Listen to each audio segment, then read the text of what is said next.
Hi guys, this is Vivek Saini and you are watching me on India Revs guys. स्वागत है आपका एक और नई वीडियो में। और आज हम लोग लेके आए हैं आपके लिए एक बिल्कुल latest product and it is called Tata Tiago NRG. NRG already last year या उससे लास्ट ईयर 2 साल पहले एक्चुअली लॉन्च की थी टाटा ने। और यहाँ पे बहुत ज़्यादा सेल्स एक्चुअली वो ले ही नहीं पाई, जिस वजह से डिसकंटिन्यू फाइनली उसको करना पड़ा। और बहुत सारे लोग जो है ना वो एक्चुअली कोशिश ये कर रहे थे कि वो शायद डीजल में भी आ जाए, एएमटी में ऑफर कर दी जाए, बट ऐसा नहीं हुआ। अभी जो है वो कौन कौन से वेरिएंट्स आ रहे हैं उनके ऊपर क्लैरिफिकेशन एक्चुअली नहीं है, क्योंकि ये 4 तारीख को यानी कि 4 अगस्त को ये लॉन्च होगी। फिलहाल हमारे पास में जल्दी आ गई, तो हम लोग आपके साथ में इसके इनपुट्स शेयर कर रहे हैं, कैसा है प्रोडक्ट और क्या क्या चेंजेस आप एक्सपेक्ट कर सकते हो इस बार टाटा टियागो एनआरजी के अंदर। So anyway, let's just start this video and just in case you are first on this YouTube channel, जल्दी से सब्सक्राइब कर लीजिए, क्योंकि बहुत सारा अमेजिंग कंटेंट आप यूट्यूब पे ऑटोमोबाइल की दुनिया से जुड़ा हुआ लिटरली मिस कर रहे हैं। सो स्टार्ट करते हैं गाइस इस video. So guys, here is the key fob. और ये जो की फॉब है ये टाटा एल्ट्रोज की फॉब है, नेक्सॉन में आती है और बहुत सारी गाड़ियों में आप यही की फॉब जो है वो देखते हैं। इस बार फाइनली टियागो के अंदर जो है वो ये वाली की फॉब आ गई है। इस बार पैसिव एंट्री यानी कि आ गई है और बहुत सारे ऐसे चेंजेस आए हैं टियागो एनआरजी के अंदर, जिनको आपको देखने में जो है वो काफ़ी मज़ा आने वाला है। हम लोग जो है वो स्टार्ट करते हैं इस वीडियो को और लेके चलता हूँ आपको। ये एक रेगुलर टियागो जैसी आपको देखने को नजर आएगी, बट बहुत सारे टच ऑन्स, बहुत सारे एलिमेंट्स, बहुत सारे एड ऑन्स जिनको हम कहते हैं वो यहाँ पर आ चुके हैं and these actually make value to the car. और कहाँ कहाँ ये चेंजेस हैं वो ज़रा मैं आपको बता देता हूँ। फ्रंट ग्रिल कंप्लीटली चेंज्ड आपको एक्चुअली कॉन्ट्रास्ट में नजर आएगी। ये डिज़ाइन में आपको चेंज नजर नहीं आएगा। इसके ऊपर मेटालिक मैट फिनिश आ गई है जो काफ़ी अच्छी लग रही है और प्रोडक्ट की ओवरऑल क्रेडिबिलिटी को बढ़ा रही है। कहीं ना कहीं डिज़ाइन जो है वो आपको लगेगा कि एनहांस हुआ है। क्रोम का अच्छा खासा एड ऑन है, हालांकि अभी भी फिट एंड फिनिश जो है वो थोड़ा सा शिकायत मैं ज़रूर यहाँ पे करूँगा। पैनल गैप्स भी हल्का फुल्का इधर उधर ज़रूर है, but it is an entry level hatchback, उसमें कोई समस्या मुझे नहीं लगती जिस प्राइस पॉइंट पे ये एक्चुअली आती है। थोड़ा अगर आप नीचे चलोगे तो ये बम्पर पे आप देखोगे कि ब्लैक कलर का एड ऑन जो है वो यहाँ पर आ चुका है। बम्पर रीडिज़ाइन नहीं किया है, बट बम्पर के ऊपर एड ऑन हो गया है और ये प्लास्टिक की जो क्लैडिंग है ना केवल बम्पर को थोड़ा सेफ करेगी, बट पेडेस्ट्रियंस के लिए भी थोड़ा सेफर साइड पे बनाई गई है। ऑब्वियसली पेडेस्ट्रियन सेफ्टी इंडिया में थोड़े से स्ट्रॉन्ग हुए हैं अभी। अगर आप यहाँ पे फॉग लैंप देखोगे तो अच्छे तरीके से इंटीग्रेट किया गया है। इनफैक्ट ये वाली जो पार्ट है यहाँ पर भी आपको क्लैडिंग देखने को नजर आएगी, जो कि स्किड प्लेट जैसी लगती है, but it is not an actually skid plate.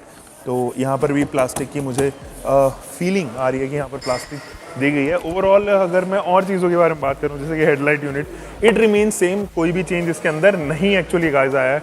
Black out की गई है, यहाँ पे भी टर्न इंडिकेटर है, नर्लिंग की गई है और यहाँ पर एक आईब्रो एक्चुअली गाड़ी को दिया गया है। तो थोड़ा सा ह्यूमन इफेक्ट भी जो है वो ओवरऑल गाड़ी के अंदर आया है। अगर आप यहाँ पे देखेंगे तो ये वाला सेक्शन देखो, कैरेक्टर लाइंस आपको देखने को नजर आएगी, प्लास्टिक की क्लैडिंग, यहाँ पर भी नर्लिंग की है।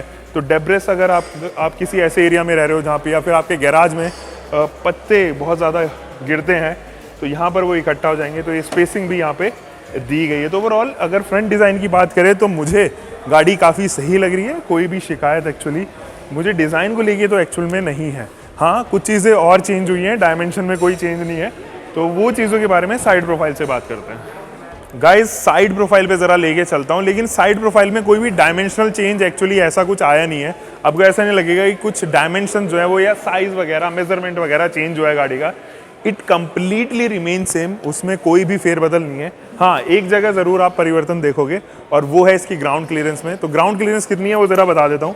181 मिलीमीटर की ये ग्राउंड क्लियरेंस अब फिलहाल हो गई है और पहले 170 मिलीमीटर की आया करती थी।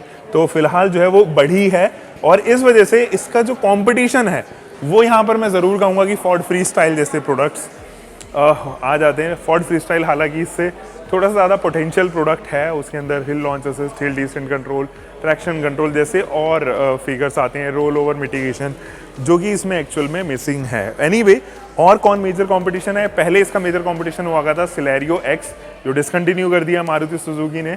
तो अब जो रेगुलर हैचबैक्स हैं, लेकिन उनको थोड़ा सा कुछ रगड़ लुक चाहिए, किसी को रफ टीरेन्स पे ये गाड़ी चलानी है, तो उनके लिए ये एक बेहतर प्रोडक्ट साबित होता हुआ नजर आता है।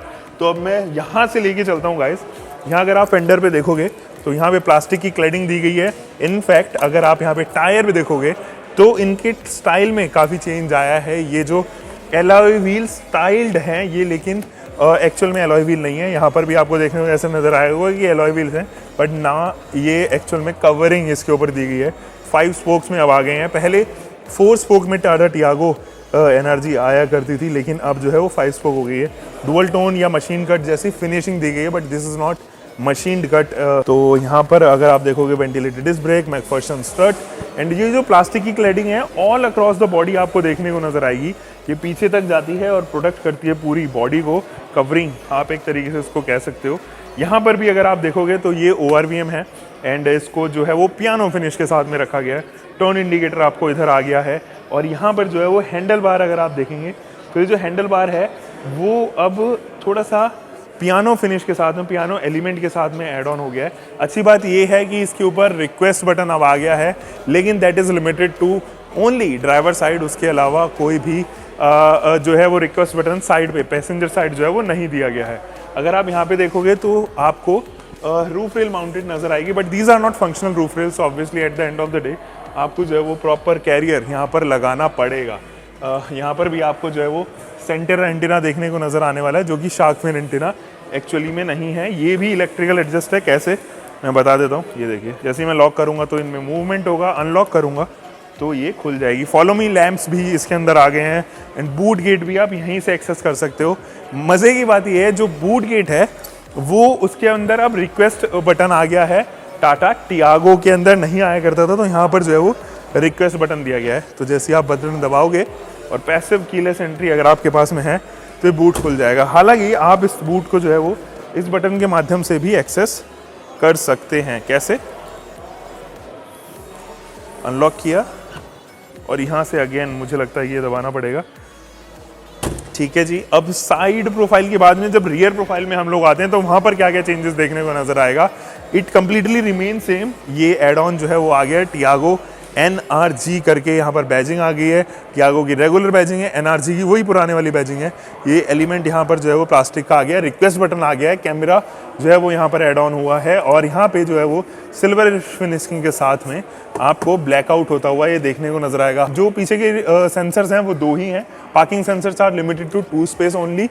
Defogger unit, high mounted stop lamps, और साथ ही साथ ये एक्स्ट्रा एड ऑन जो है वो काफ़ी अच्छा लग रहा है। Wiper set, defogger unit again, और यहाँ पे एल शेप्ड ब्रेक लाइट, फिर turn indicator and reverse light आपको यहाँ पे देखने को नजर आएगी। फिलहाल तो मैं बूट गेट को एक्सेस कर लेता हूँ यहाँ से, और अगर आप यहाँ पे देखोगे तो आपको देखने को नजर आने वाले हैं ये प्लास्टिक की पार्सल ट्रे, जिसके अंदर आप सामान एक्चुअली रख सकते हो। कैविटी इसके अंदर काफ़ी अच्छी खासी है, जिस वजह से ओवरऑल जो आपकी प्रैक्टिकलिटी है, डे टू डे का यूज़ है, वो यहाँ से बढ़ जाने वाला है। लोडिंग लिप अभी भी एग्जिस्ट करती है, और उसके साथ साथ यहाँ पे प्लास्टिक की प्लेडिंग जो है वो आनी चाहिए थी, वो भी मिसिंग है। 242 लीटर्स का आई बिलीव इसका जो है वो बूट स्पेस है, जो कि प्रीटी डिसेंट है। बहुत ज़्यादा नहीं, बहुत ज़्यादा कम भी नहीं है, ओके ओके है, एवरेज है। और बूट मैनेजमेंट इज़ नाइस, उसमें बहुत ज़्यादा शिकायत नहीं है। 60:40 में स्प्लिट होने वाली सीट्स नहीं आती, और कोई भी आपको इल्यूमिनेशन यहाँ पे नहीं मिलेगा, यानी ये लाइट्स वगैरह ऐसा कुछ भी नहीं दी गई है। टूल किट एक्सेस करने के लिए यहीं से स्पेसिंग दी गई है, तो ये चीज़ भी आपको देखने को नजर आएगी। हालांकि फिट एंड फिनिश अभी भी आपको थोड़ा बहुत देखने को नज़र आने वाला है, जैसे कि ये रेगुलर फिट एंड फिनिश जो है वो नहीं है, और 3 kgs के जो 2 हुक हैं वो यहाँ पर दिए गए हैं। बाकी तो फिलहाल इंटीरियर्स में चलते हैं और वहाँ चेकआउट करते हैं गाइस। सो गाइस, हम लोग गाड़ी के अंदर आ चुके हैं। ये है इसका, मैंने अगेन आपको दिखा दिया है, जो passive keyless entry key fob है वो देखो बहुत अच्छी तरीके से इस बार जो है वो अपग्रेड किया। मैं हमेशा टाटा की इस बारे में तारीफ करता हूँ। जब भी वो किसी गाड़ी की फेसलिफ्ट लेके आते हैं तो वो फेसलिफ्ट लगता नहीं, ऐसा लगता है नई जनरेशन आ गई है यहाँ पे। ये हालांकि आप एक अच्छा ट्वीक, अच्छा जो है वो वेरिएंट एड ऑन कह सकते हो। It is not a facelift, but जब टियागो का फेसलिफ्ट आया था, याद है आपको, और टिगोर का फेसलिफ्ट आपको अगर याद हो, तो मतलब इतने ब्यूटीफुली उनको डिज़ाइन किया गया था, वो लग ही नहीं रही थी कि यार ये पुरानी टियागो है, उसको कंप्लीटली चेंज कर दिया गया। Same happened with Nexon. अगर नेक्सॉन का फेसलिफ्ट याद करो, अब इतनी ज़्यादा माचो लगती है, बल्कि सी लगती है, एक एसयूवी अच्छी सी लगती है। पहले ये सब चीज़ें नहीं थी। टियागो फेसलिफ्ट अगर मैं पहले की बातें करूँ, या फिर इनफैक्ट क्रॉस मैन्युफैक्चरर्स की बात करूं, तो उनके प्रोडक्ट्स अभी भी डिम पड़ जाते हैं फेसलिफ्ट के मामले में। और टाटा की मैं हमेशा इसलिए तारीफ करता हूं, एक Hyundai एक Tata, they bring a proper facelift to the product. Anyway, यहाँ पर ज़रा बात कर लेते हैं ये स्टेयरिंग व्हील है, लेफ्ट साइड में आपको इंफोटेनमेंट सिस्टम से रिलेटेड बटन नजर आएंगे, राइट साइड में आपको कोई भी बटन देखने को नजर नहीं आएगा। अब मजे की बात ये स्टेयरिंग टाटा का जो है वो सिग्नेचर स्टेयरिंग हो गया है। बहुत सारे प्रोडक्ट में ये यूज ऑलरेडी हो रहा है। आप नेक्सॉन में देखते हो, एल्ट्रोज में देखते हो, तो टियागो टिगोर में देखते हो, तो ये 4-5 प्रोडक्ट्स हैं जहाँ पर ये ऑलरेडी यूज हो रहा है। इंजन स्टार्ट स्टॉप बटन से मैं इसका इग्निशन को ऑन कर लेता हूँ। अब जैसे ही मैं इसके इग्निशन को ऑन करूँगा, यहाँ पर जो है वो आपको हार्मन कार्डन की जो है वो स्पीकर की क्वालिटी आपको देखने को नजर आएगी। थोड़ा सा बजा देते हैं, इतना ही बजाऊंगा वरना इससे ज़्यादा मेरे को कॉपीराइट स्ट्राइक का इशू रहेगा। एनीवे, अब ज़रा यहाँ पर बात कर लेते हैं। आपको Android Auto, Apple car play, ये सारी चीज़ें फीचर जो हैं वो पहले भी आती थी। ये 7 इंचेस का टच स्क्रीन इंफोटेनमेंट सिस्टम है। अच्छा, अभी भी जो है वो ऑटोमेटिक क्लाइमेट कंट्रोल यहाँ नहीं आया है। दैट मीन्स कि आपको मैनुअली ही ये सारी चीज़ें देखनी पड़ेंगी। और ज़रूर यहाँ पे डिफॉगर का बटन आ गया है, USB और ऑक्स वगैरह या किसी प्रकार का और चीज़ें जो है वो यहाँ पे नहीं आई हैं। USB एंड 12 वोल्ट का DC सप्लाई आ गया है। यहाँ पे रेगुलर आपको जो है वो गियर लीवर वगैरह देखने को नजर आएंगे। यहाँ पर जो है वो आपको पार्किंग ब्रेक देखने को नजर आने वाले हैं। अब यहाँ से देखिए गाइस, अब मैं इसका इंस्ट्रूमेंट क्लस्टर ऑन करूँगा और आप इसके किस तरीके से ग्लो करता है वो ज़रा देखना। और कुछ इस तरीके से वेलकम करेगा आपको टाटा मोटर्स, और पूरा ऊपर से नीचे तक जो है वो आपको यहाँ पर मूव होता हुआ दिखाई देगा। अब यहाँ पर क्या है, डैशबोर्ड सिंबल्स आपको देखने को नजर आएंगे, ठीक है। और बीच में MID देखने को नजर आएगी, जो कि कलर्ड MID एक्चुअल में नहीं है। It is not a coloured MID। Left side में आपको टेकोमीटर एंड राइट साइड में आपको जो है वो fuel gauge and temperature gauge देखने को नजर आएंगे। MID में ही आपको speedometer, distance to empty, fuel efficiency, ये सारी चीज़ें जो है वो मार्क्ड नज़र आने वाली हैं।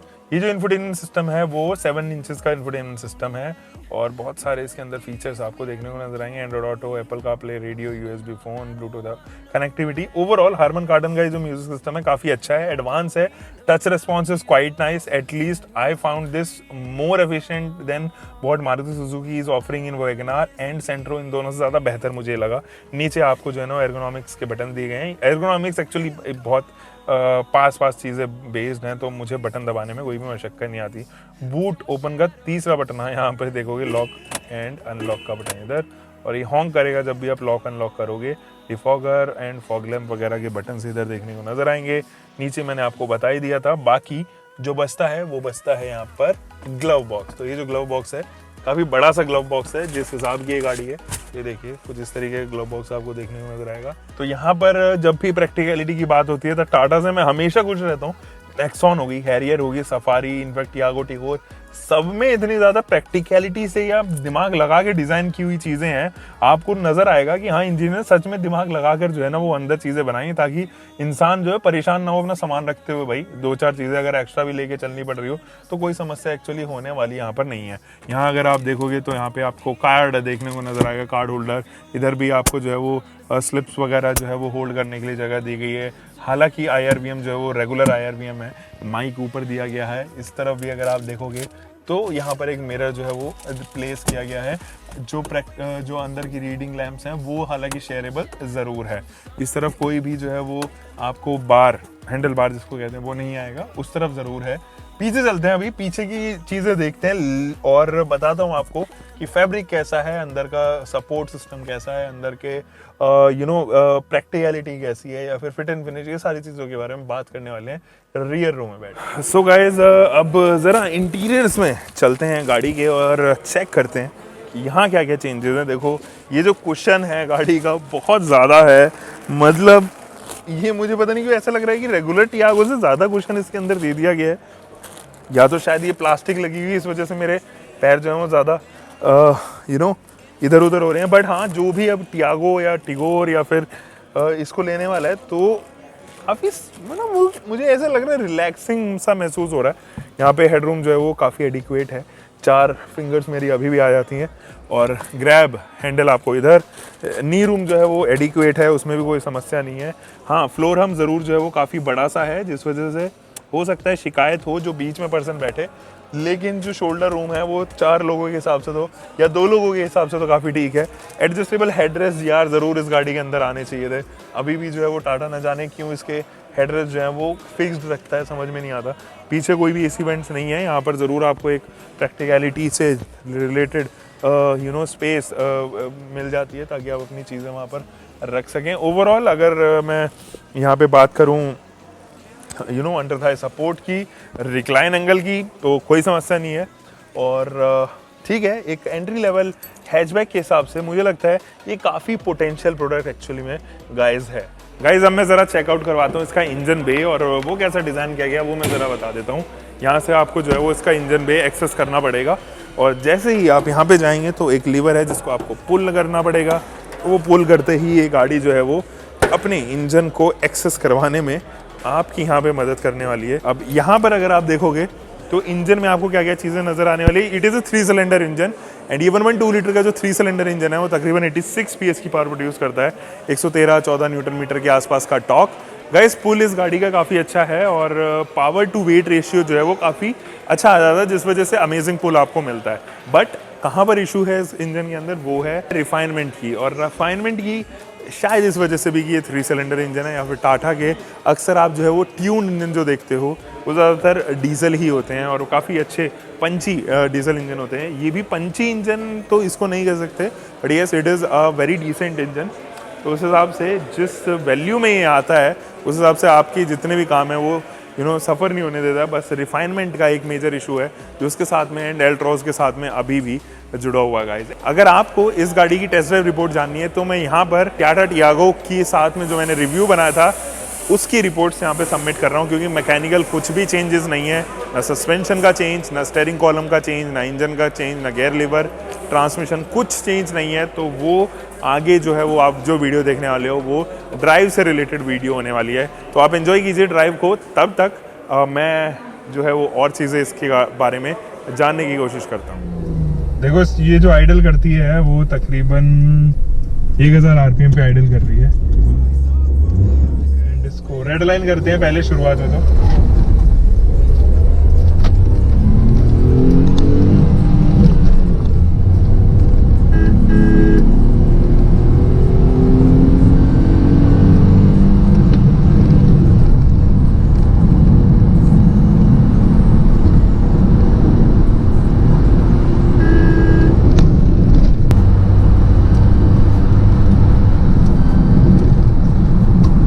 गाइस तो अब जो है ये लगभग मैंने 120 किलोमीटर प्रति घंटे की रफ्तार पे यहाँ पे चलाई ली है, और लगभग मैं इसको 30 किलोमीटर ऑलरेडी चला चुका हूँ। और टियागो यार मतलब ये ऐसी गाड़ी है, बहुत ही जनरल सी गाड़ी है, जो मैं अक्सर मेरे दोस्त के पास में भी एक्चुअली टियागो, तो हम लोग इसे छोटी मोटी ट्रिप्स मारते रहते, तो मुझे इसके ड्राइविंग डायनामिक्स के बारे में पता है, कैसे चलती है ये, मैन्यूवर कैसी करती है।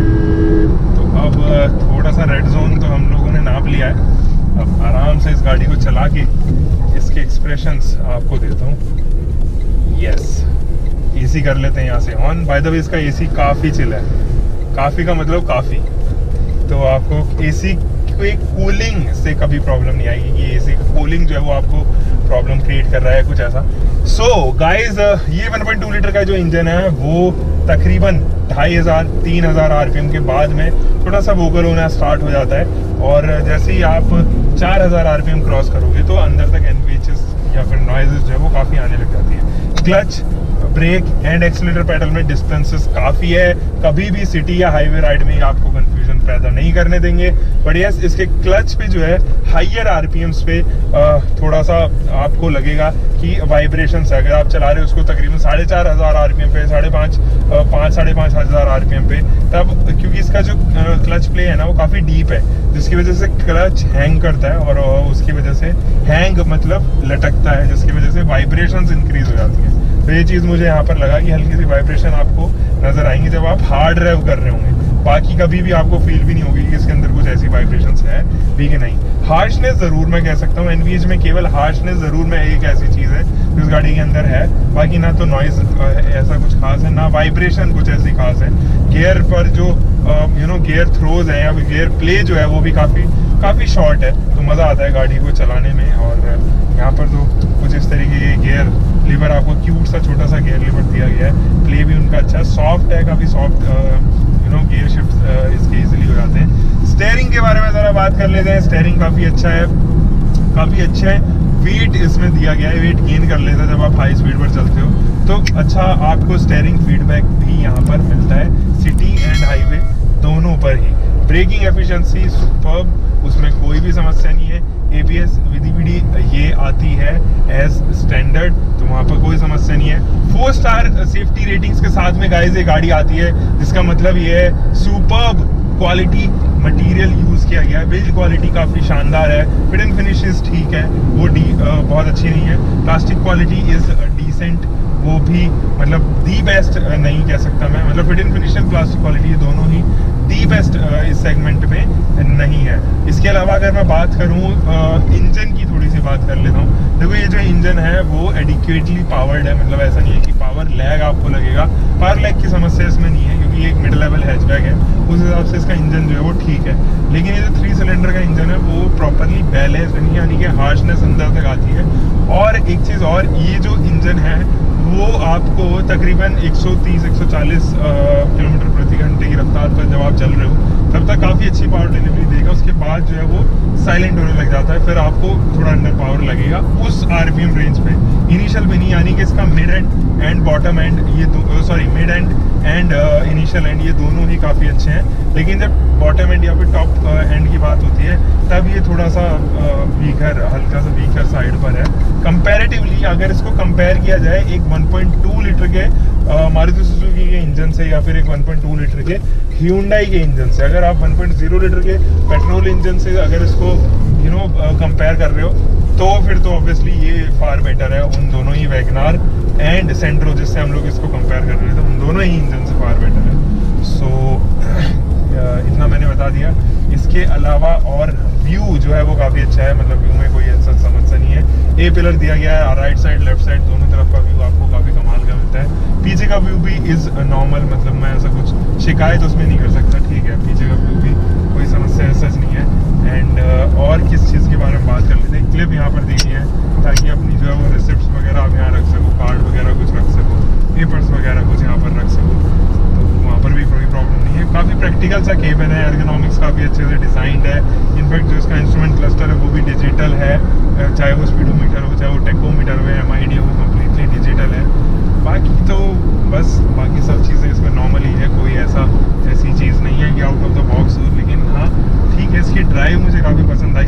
सस्पेंशन के बारे में बात करना भूल गया, सस्पेंशन आर नाइसली ट्यून्ड और वो काफ़ी कंफर्ट आपको देंगे। इवन हैंडलिंग भी जो है वो आपको काफ़ी अच्छी देगी जब आप गाड़ी को चला रहे होंगे हायर स्पीड्स पर, 3 डिजिट्स पर, तो स्टेबिलिटी भी काफ़ी अच्छी है इस गाड़ी की, तो उन चीज़ों में समस्या नहीं है। ब्रेकिंग भी इस गाड़ी की काफ़ी अच्छी है। हाई स्पीड पर अगर आप डीप ब्रेक या पैनिक ब्रेक मार रहे हो तो गाड़ी इधर से उधर जो है वो वॉबल नहीं होती। इन केस अगर आपको जानना है कि ये कैसा बिहेव करती है हाई स्पीड ब्रेकिंग पे या पैनिक ब्रेकिंग पे, तो मैं फ़िलहाल चल रहा हूँ 100 किलोमीटर पर आवर की स्पीड पे, और यहाँ पर थोड़ी सी जगह खाली मिलते ही मैं एक पैनिक ब्रेक मारूंगा 100 की स्पीड पे। तो 1 2 3 बिल्कुल पाथ पे रही अपनी गाड़ी। मतलब आपने देखा कि पैनिक ब्रेक मारने के बाद में अपने पाथ पे रही, कोई मुझे ऐसा प्रॉब्लम यहाँ पर नहीं लगी कि कुछ प्रॉब्लम ऐसा यहाँ पर हुई हो मुझे। काफ़ी ठीक है, पैनिक ब्रेकिंग में भी कोई समस्या नहीं है। ग्राउंड क्लियरेंस गाड़ी की अच्छी मिलती है, तो इनके साथ अगर रूरल एरिया के लिए भी इस गाड़ी को खरीद रहे हैं तो वहाँ पर भी आपको कोई प्रॉब्लम ऐसा सच होती हुई मुझे तो नज़र नहीं आती है।